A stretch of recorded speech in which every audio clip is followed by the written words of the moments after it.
प्रधानमंत्री ने सिक्किम को दी 4000 करोड़ रुपए से अधिक की कई विकास परियोजनाओं की सौगात।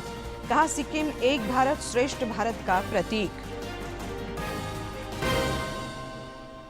केंद्रीय मंत्री अन्नपूर्णा देवी ने खान मंत्री जी किशन रेड्डी से की मुलाकात। झारखंड से जुड़े खनन संबंधी विषयों पर हुई चर्चा।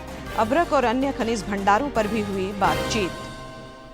गुमला में एक जेवर कारोबारी से करीब 1 करोड़ रुपए के जेवरात की लूट। हजारीबाग में 5 दिनों से लापता एक युवक और 2 युवतियों का शव बरामद। पुलिस छानबीन में जुटी। और राज्य के कई इलाकों में बारिश के बाद बदला मौसम का मिजाज। गर्मी की तपिश से मिली थोड़ी राहत। अगले 72 घंटों में कई क्षेत्रों में तेज हवा के साथ बारिश के आसार।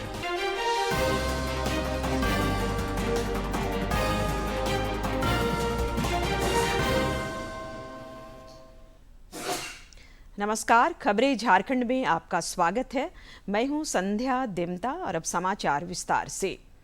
प्रधानमंत्री नरेंद्र मोदी ने आज गंगटोक में सिक्किम राज्य के 50वें स्थापना दिवस के समापन समारोह में शामिल हुए। इस दौरान प्रधानमंत्री ने 4000 करोड़ रुपए से अधिक की कई विकास परियोजनाओं का शिलान्यास और उद्घाटन किया। मौके पर प्रधानमंत्री ने कहा कि सिक्किम पूर्वी भारत का स्वर्ग है। नरेंद्र मोदी ने आज गंगटोक के पालजोर स्टेडियम में सिक्किम राज्य के 50वें स्थापना दिवस समापन समारोह में भाग लिया।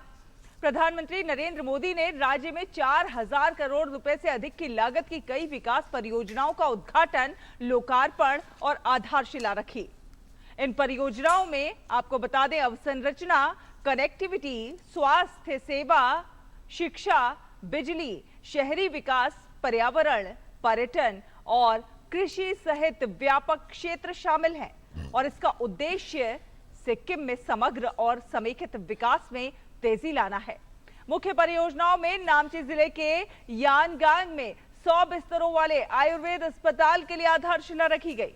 यानगांग में सिक्किम विश्वविद्यालय के स्थायी परिसर का भी उद्घाटन किया गया। प्रधानमंत्री नरेंद्र मोदी ने सिक्किम को अष्टलक्ष्मी बताया। उन्होंने कहा कि सिक्किम सरकार पूरी ईमानदारी से सिक्किम की विरासत को गति देने का काम कर रही है और इसीलिए केंद्र सरकार एक्ट ईस्ट की पॉलिसी पर काम कर रही है और एक्ट फास्ट का संकल्प ले रही है। सिक्किम की सरकार मेरे मित्र प्रेम सिंह जी के नेतृत्व में पूरी ईमानदारी से सिक्किम की विरासत को संजोने और विकास को गति देने का काम कर रही है। हमारे लिए सिक्किम नॉर्थ ईस्ट केवल देश का एक अहम हिस्सा ही नहीं है, बल्कि ये भारत की अष्टलक्ष्मी है। नॉर्थ ईस्ट ये हिंदुस्तान की अष्टलक्ष्मी है। इसलिए हम एक्ट ईस्ट की पॉलिसी पर तो काम कर ही रहे हैं, हमने नॉर्थ ईस्ट के लिए एक्ट फास्ट का संकल्प भी लिया है और इसलिए act east, act fast. Sikkim के स्थापना दिवस पर आयोजित समारोह के दौरान भव्य सांस्कृतिक कार्यक्रम आयोजित हुआ। इस दौरान एक भारत श्रेष्ठ भारत की झलक देखने को मिली।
माननीय प्रधानमंत्री श्री नरेंद्र मोदी जी,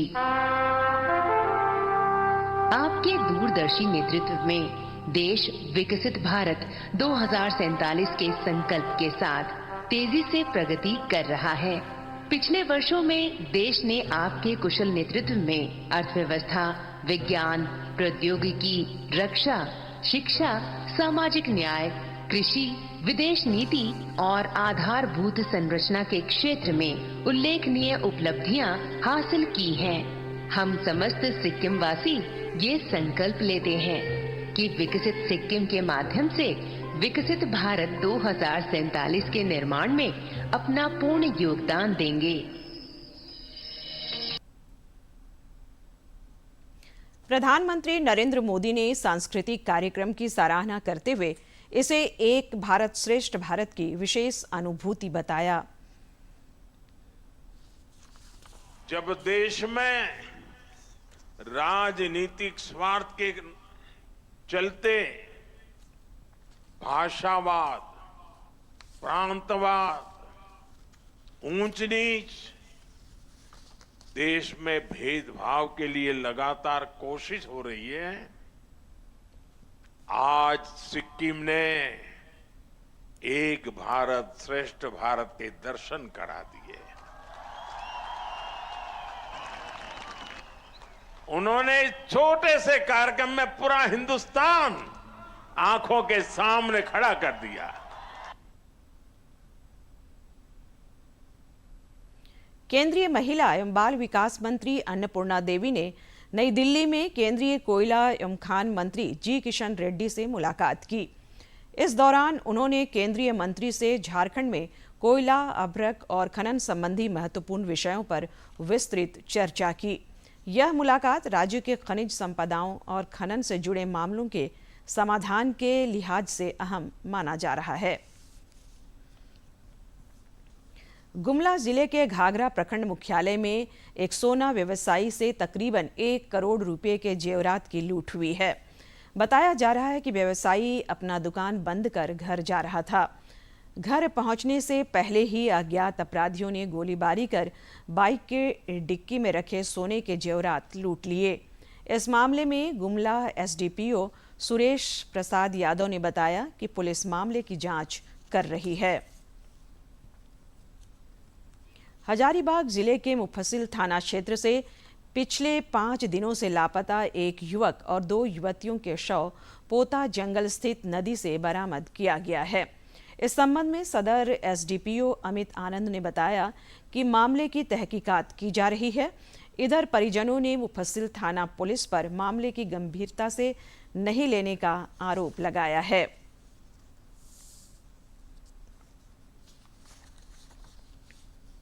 हम लोग पूरा रात भर जंगल में ढूंढे, नहीं मिला तो 10 साढ़े 10 बजे हम लोग मुफस्सिल थाना गए, एफआईआर दर्ज करवाए।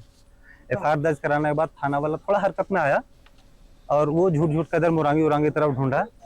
उसके बाद फिर हम लोग जंगल अपना ढूंढने लगे। थाना वाला बोल दिया आप भी अपना ढूंढिए, हम लोग भी अपना ढूंढते हैं।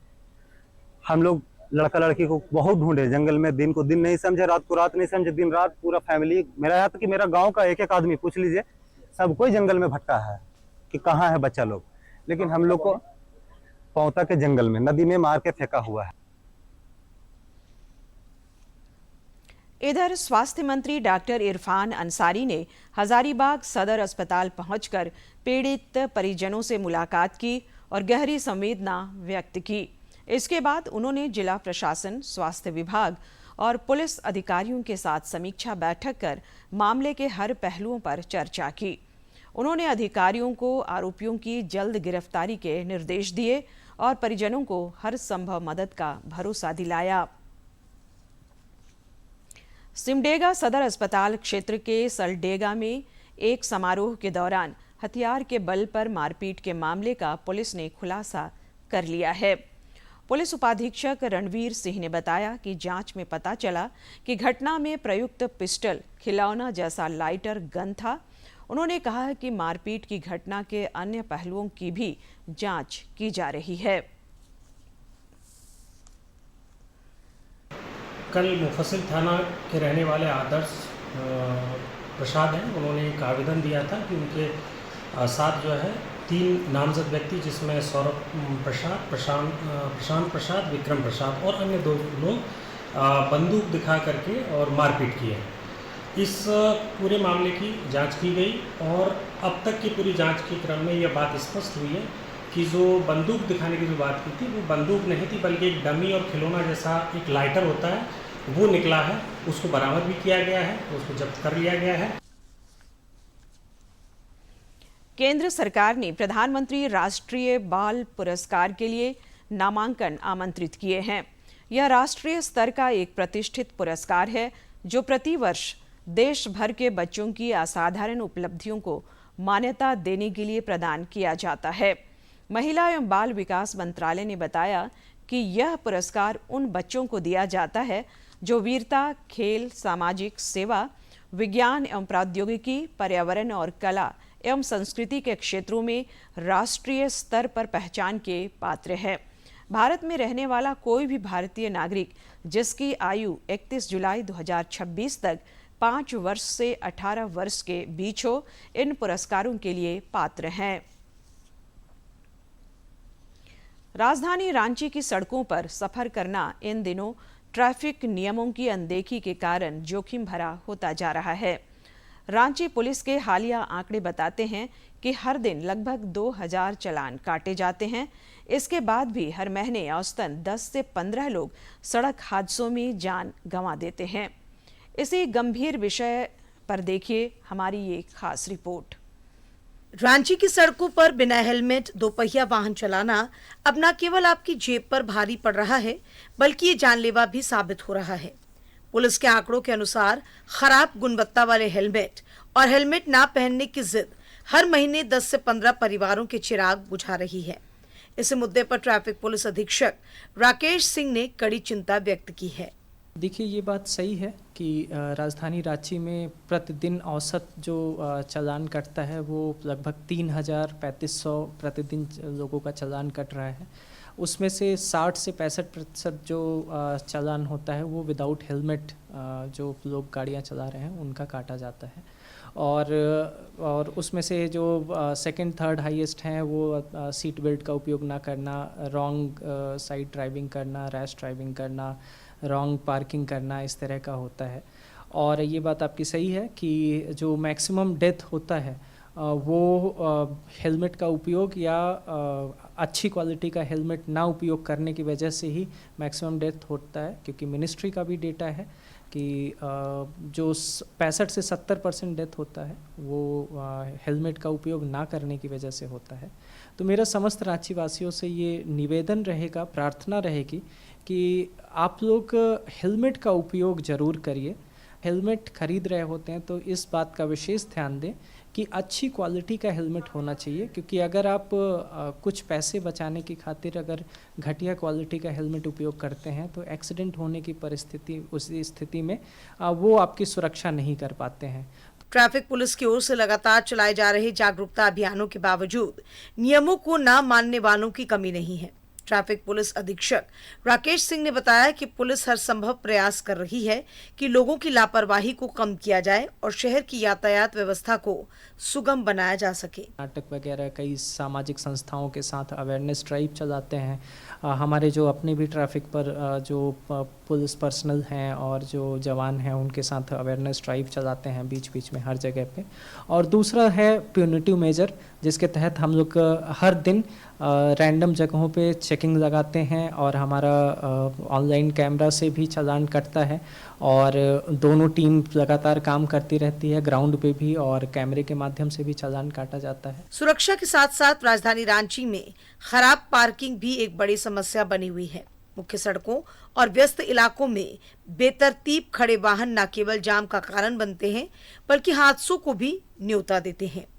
पुलिस अधीक्षक राकेश सिंह ने इस समस्या के समाधान के लिए लोगों से नियमों के दायरे में रहकर पार्किंग करने की अपील की है। जो ट्रैफिक सिविक सेंस है उसको बिल्ड करें और उसके प्रति सजग रहें। जहाँ भी आप गाड़ी पार्क कर रहे हैं ये ध्यान दें कि उससे बाकी आवागमन बाधित ना हो। अगर आप कहीं शॉपिंग करने जा रहे हैं तो ज़रूरी नहीं है कि उसी शॉप के सामने आप गाड़ी पार्क करें। अगर कहीं आगे 10 मीटर 15 मीटर आगे भी अगर जगह है तो वहाँ व्यवस्थित तरीके से गाड़ी पार्क करके फिर अपना कार्य करें। जब जनमानस का सहयोग मिलता है, कोऑपरेशन मिलता है, तभी हम किसी भी शहर की व्यवस्था सुधार सकते हैं। रांची की भी ट्रैफिक व्यवस्था तभी सुधरेगी जब रांची के जो नागरिक हैं वो इसको अपनी जिम्मेदारी समझ के सभी नियमों का पालन करेंगे। तो सभी से ये रिक्वेस्ट है, निवेदन है, प्रार्थना है कि ट्रैफिक नियमों का पालन करें और खुद से इतने जिम्मेदार बने कि ट्रैफिक पुलिस की आवश्यकता ही ना पड़े। प्रशासन सख्त है और जुर्माना भी भारी है, लेकिन सबसे जरूरी है स्वयं की सुरक्षा का एहसास। याद रखिए, एक छोटी सी लापरवाही आपके घर का रास्ता हमेशा के लिए बंद कर सकती है। आंकड़ों की बात करें तो हर महीने लगभग 60,000 से ज़्यादा ट्रैफिक नियमों को लेकर चालान काटे जा रहे हैं, लेकिन इसके बाद भी 10 से 15 मौत हेलमेट ना पहनने या फिर ख़राब क्वालिटी के हेलमेट पहनने से हो जा रही है। बहरहाल हमें उम्मीद है कि ये रिपोर्ट आपको हमेशा हेलमेट पहनने के लिए प्रेरित करेगा, क्योंकि आपकी ज़िंदगी सिर्फ आपके लिए नहीं बल्कि आपके परिवार के लिए भी महत्वपूर्ण है। सहयोगी विकास के साथ मैं सूरज कुमार, डीडी न्यूज़ झारखंड।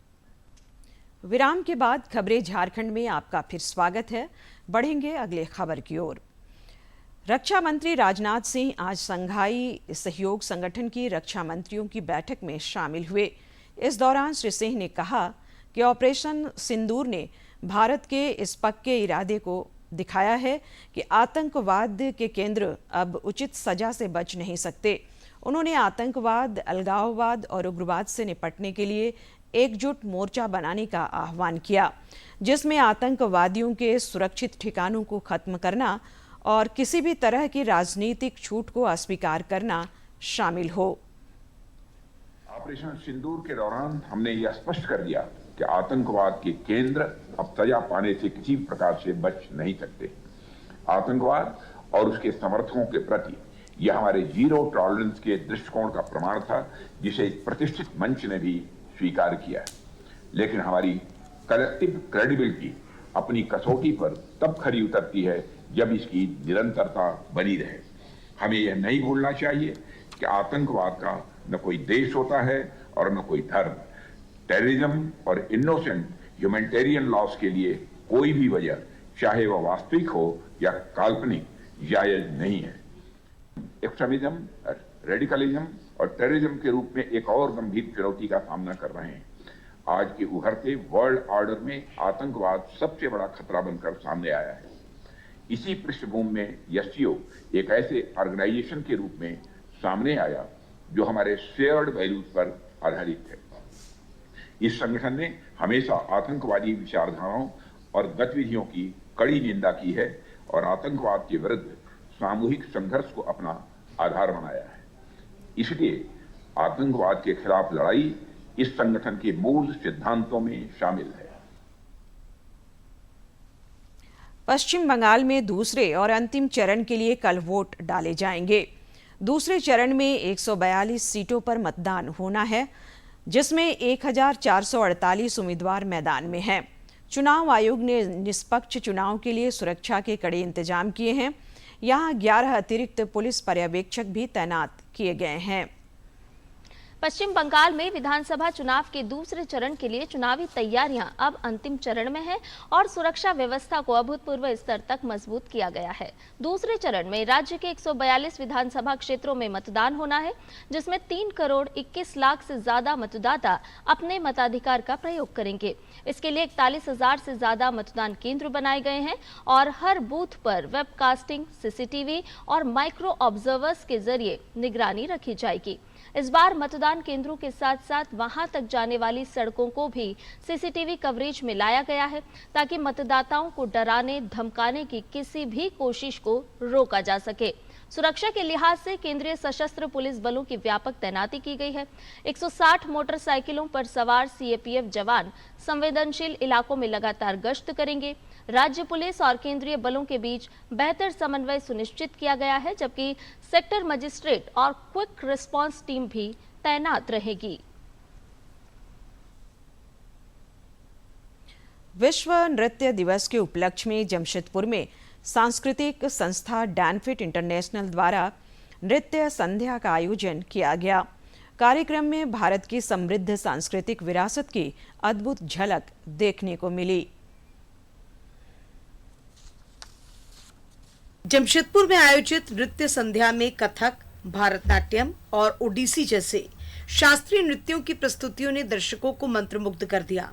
कलाकारों ने अपनी उत्कृष्ट अभिव्यक्ति, भावभंगिमा, लय और ताल के माध्यम से मंच को जीवंत बना दिया।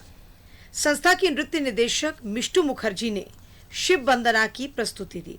इस अवसर पर उन्होंने कहा कि आज के युवाओं को शास्त्रीय नृत्य से जोड़ना उनका लक्ष्य है। आके यहाँ पे लोगों ने परफॉर्म किया है और काफ़ी अच्छा अनुभव रहा हमारा सबके साथ। कला से सबको जोड़ना और बच्चों में, यूथ में, आज के यूथ में उस चीज़ को उजागर करना, ये सबसे बड़ी बात है। और आशा करती हूँ कि आगे भी ऐसे ही बैठकी हम ऑर्गेनाइज कर पाएंगे और कोशिश यही रहेगी हमारी कि हम ऐसे ऑर्गेनाइज करते रहे बैठकी, ताकि आज की जो यूथ है उनमें भी क्लासिकल डांस का जो रूट है वो बढ़ता रहे और वो भी आगे चल के यही सीखे कि इंडियन क्लासिकल डांस से कैसे कनेक्टेड रह सकते हैं, क्योंकि वो हमारी भारत की संस्कृति। वहीं कोलकाता से आई भारतनाट्यम कलाकार दीपान मैत्रा ने त्यागराजा कृति की प्रस्तुति दी। उन्होंने बताया कि वर्तमान समाज पश्चिमी सभ्यता का अनुसरण कर रहा है, जबकि हमारी खुद की संस्कृति और सभ्यता काफी उन्नत है। त्यागराजा कृति प्रस्तुत की है। ये त्यागराजा कृति में लॉर्ड राम के लिए प्रेस किया गया है। ये कोरियोग्राफी मेरी गुरु श्रीमती अनीता मंदिर जी ने की है और ये हिंदोलम राग और आदि ताल में सेट है। इस अवसर पर कोलकाता एवं दुर्गापुर से पहुंचे उभरते कलाकारों ने भी अपनी प्रस्तुतियों से दर्शकों का मन जीत लिया। आज विश्व नृत्य दिवस की पूर्व संध्या पर मैंने 3 ताल 16 मात्रा में अपने नृत्य प्रदर्शनी की है। मैंने अपनी शुरुआत गणेश वंदना से की और उसके पश्चात मैंने कथक परंपरा के अनुसार ठाट, परंजोरी आमद, लड़ी, तोड़े, टुकड़े आदि करके फाइनली एक ठुमरी जो बिरनादिक महाराज जी द्वारा लिखी गई है की संध्या क्लासिकल नृत्य का, शास्त्रीय नृत्य का। तो मुझे बहुत अच्छा लगा यहाँ आके क्लासिकल नृत्य प्रदर्शन करने में, और इसके साथ साथ मैं देश विदेशों में बहुत जगह में परफॉर्म कर रहा हूँ क्लासिकल नृत्य, जैसे थाईलैंड, मलेशिया, बांग्लादेश, दुबई। ऐसे क्लासिकल नृत्य का प्रदर्शन करते हुए हमको बहुत अच्छा लगता है। 29 अप्रैल को अंतर्राष्ट्रीय नृत्य दिवस मनाया जाता है। इससे पूर्व यह आयोजन न केवल परंपरा और आधुनिकता के सुंदर संगम का प्रतीक बना, बल्कि आने वाली पीढ़ियों के लिए प्रेरणा का स्रोत भी साबित हुआ। जमशेदपुर से राजेश कुमार लालदास की रिपोर्ट। सरायकेला खरसावां जिले के गम्हरिया प्रखंड में गौ संरक्षण को लेकर अभियान चलाया गया। इस गौ सम्मान आह्वान अभियान के तहत गौ प्रेमियों ने अंचल अधिकारी को ज्ञापन सौंपा।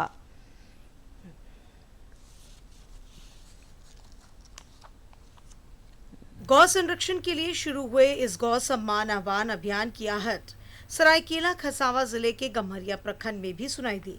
इस अभियान के दौरान गौ प्रेमियों ने गाय को राष्ट्रमाता घोषित करने की मांग उठाई। साथ ही सड़कों पर आवारा घूम रही गायों की सुरक्षा और समुचित देखभाल के लिए विभिन्न स्थानों पर गौशालाओं की स्थापना की आवश्यकता पर जोर दिया। गौ माता हमारी राष्ट्र माता घोषित हो, जिनको उचित स्थान मिले, जो रोड में ना घूमे, जिन्हें कूड़ा ना खाना पड़े, हर जगह गौशाला हो। इसके लिए हमारे यह कार्यक्रम चलाया जा रहा है, जिससे कि गौ माता हमारी सुरक्षित हो जाए। अभियान से जुड़े लोगों का कहना है कि भारतीय संस्कृति में गाय को माता का दर्जा प्राप्त है, इसलिए उनके संरक्षण और संवर्धन के लिए सरकार को ठोस कदम उठाने चाहिए। राष्ट्र माता घोषित हो, क्योंकि गौ को हम माता कहते हैं और वो कटने जा रही है, बूचर खाना में, बाहर रोड में घूम रही है, कूड़ा खा रही है, मर रही है, और हमारी खेती, जीवन शैली सब उनसे जुड़ी हुई है, लेकिन फिर भी उनको हम मरते हुए देखना ये हमारे लिए बहुत बड़ा पाप होगा।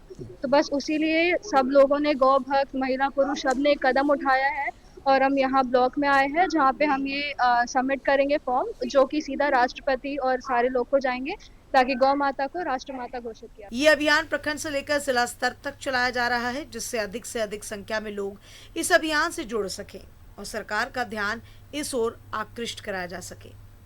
सरायकेला खरसावां से अनूप मिश्रा की रिपोर्ट। कुछ जानकारी मौसम से। राजधानी रांची समेत राज्य के कई इलाकों में आज सवेरे तेज हवा और गरज के साथ बारिश हुई। इससे लोगों को गर्मी से थोड़ी राहत मिली है।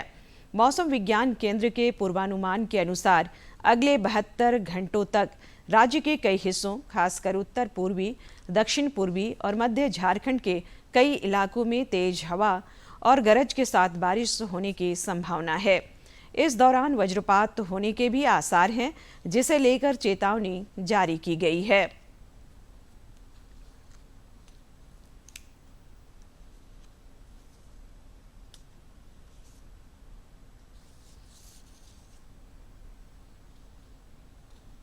लीबिया में भारतीय कंपनियों को तेल और गैस कंपनियों को नया भंडार मिला है और इस बात की जानकारी पेट्रोलियम और प्राकृतिक गैस मंत्रालय ने साझा की है।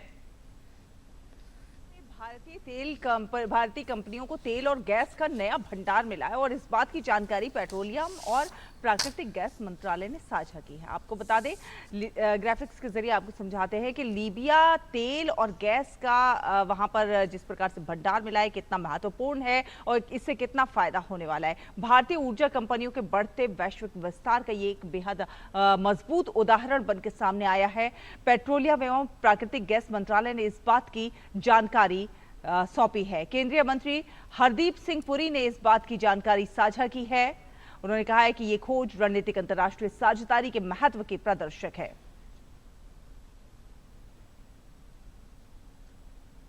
अंत में मुख्य समाचार एक बार फिर।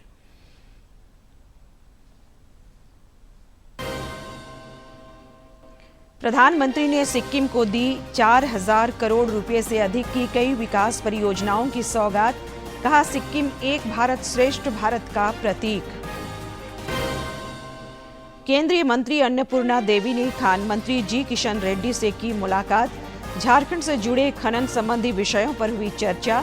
अभ्रक और अन्य खनिज भंडारों पर भी हुई बातचीत। गुमला में एक जेवर कारोबारी से करीब 1 करोड़ रुपए के जेवरात की लूट। हजारीबाग में 5 दिनों से लापता एक युवक और 2 युवतियों का शव बरामद। पुलिस छानबीन में जुटी। और राज्य के कई इलाकों में बारिश के बाद बदला मौसम का मिजाज। गर्मी की तपिश से मिली थोड़ी राहत। अगले 72 घंटों में कई क्षेत्रों में तेज हवा के साथ बारिश के आसार।